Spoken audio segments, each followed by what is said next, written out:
Hey everyone, accidentally entered wrong birthday on Discord? Don't worry, here's how to change your age. Let's get started.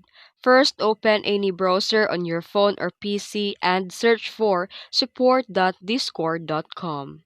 Then here, tap the Submit a Request button at the top. And under What can we help you with? Choose Appeals, Age Update, or Other Questions. Select Update My Age and fill out the form with your Discord username and email.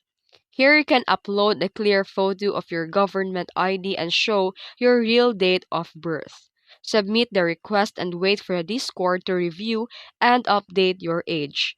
All you need to do is to follow the on-screen steps and setups. And that's it. Since you can't change your birthday directly in the app, this is the only way to update your age on Discord. If you found this video helpful, don't forget to like and subscribe for more tutorials.